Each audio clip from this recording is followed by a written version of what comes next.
I've been shooting street photography for about 8 years, and over that time I've learned some techniques that have started feeling pretty intuitive.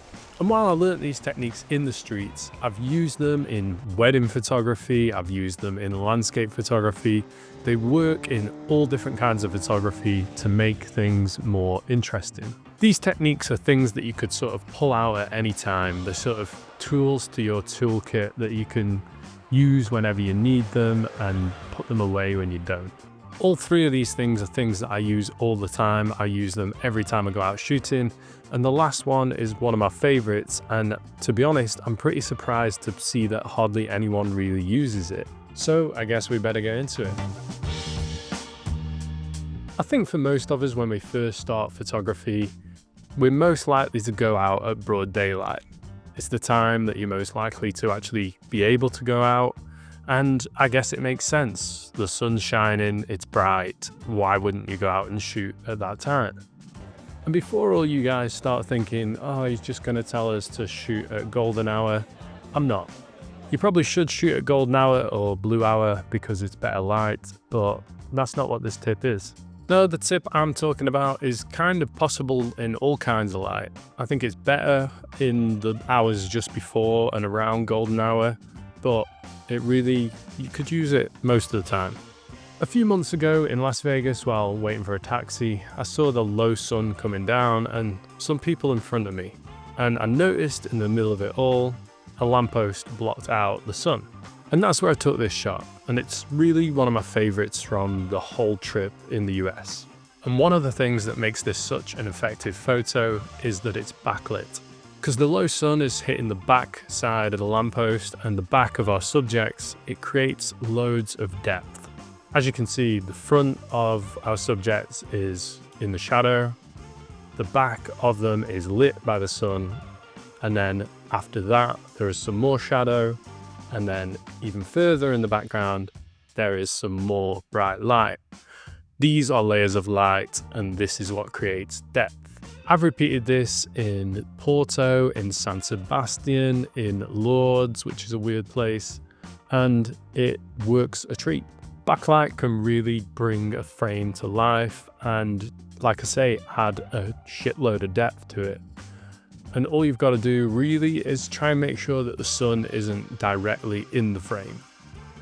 If the sun's directly in the frame, then your exposure is probably going to be way out and it's just going to cause too much contrast. Whereas when the sun is behind the subject, then it means that you're more likely to be able to get a fairly equal exposure. So yeah, just get your light source, whether that is the sun, it could be another light source. Get the light source behind your subject, and that's pretty much it. That's backlighting.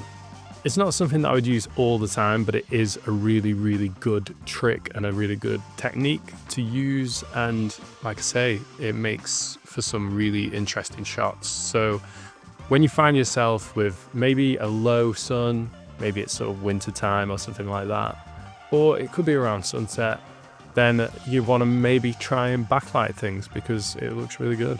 Oh yeah, by the way, I'm on the cusp, the precipice of releasing my new photo book. So if you're interested, there'll be loads of pictures that are actually in this video. So go and have a look at the link in the description and sign up to my newsletter. In there, you'll just have to put your email in and you'll actually get a free PDF of like 4 things that fixed my photography. So you can have that for free, which is nice. But it means you'll find out when my photo book's released, you'll get first dibs on it, you'll get a chance to buy it before anyone else does.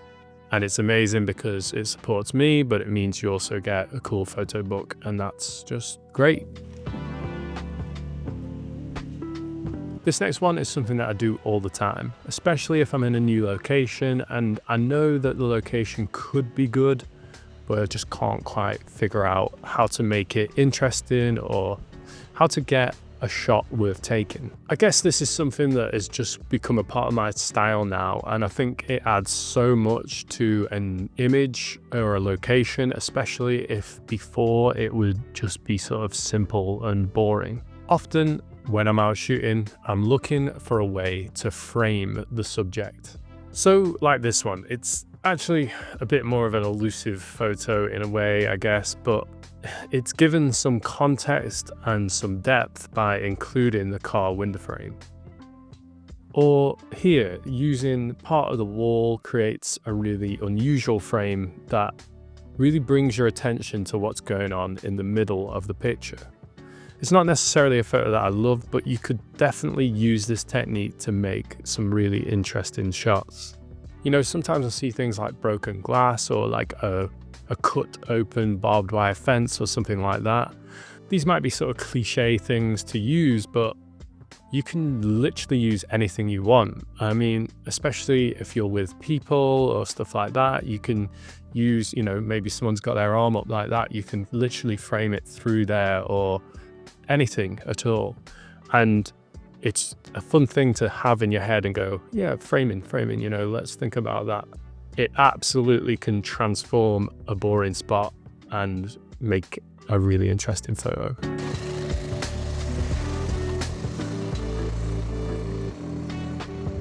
Finally, we're onto something that I use all the time, and it's an absolute staple of my style at the moment. I don't know about you, but when I first got into photography, I was shooting at like 1,000th of a second or 500th of a second, and that was pretty much it. I was just staying safe. I didn't want to venture from that at all, and you know, I don't know, it's hard enough just learning stuff, so you kind of want to keep it sharp and, you know, nice. But when I was having a photographic identity crisis, try saying that, it is not easy. I started thinking, how can I actually really show what it is that I want to show?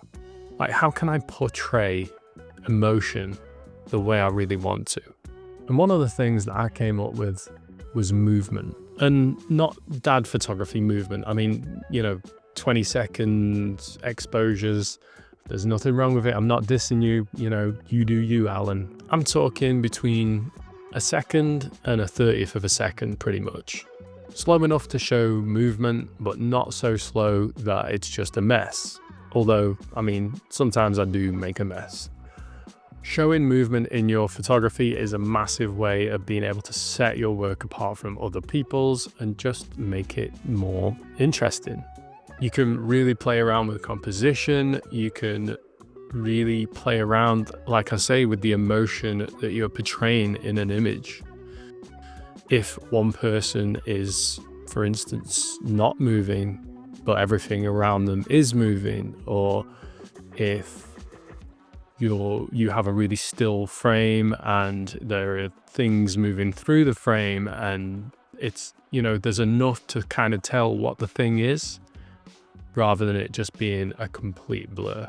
I think there's a lot to play around with movement, and it can definitely add a really interesting element to the way that you shoot. And I think people are always really drawn to photos like that. I think when I look back at old work like Henri Cartier-Bresson or, you know, people like that, a lot of it does have movement because of the limitations of the cameras that are used in those days. I mean, some of it may have been a choice as well, we don't know, but there is a kind of nostalgia for that kind of movement. So there you have it, backlighting, framing, and movement. Add those to your toolkit, put them in your pipe, smoke them, do what you want to do. If you do want to learn more about shooting at slow shutter speed, the way I've just explained it, then you can take a look at this video. It'll come up at the end, whatever. I made a full video on pretty much how I shoot that way. And of course, drop me a subscription, because everyone that doesn't subscribe, a tiny little ant with absolutely no power at all, just dies. And like, you don't want that on your conscience, do you? Anyway, thank you very much. Take care, and I hope you have a great time in whatever you do this week, or whatever you don't do. Maybe you don't go out and you're happy for it. Anyway, take care.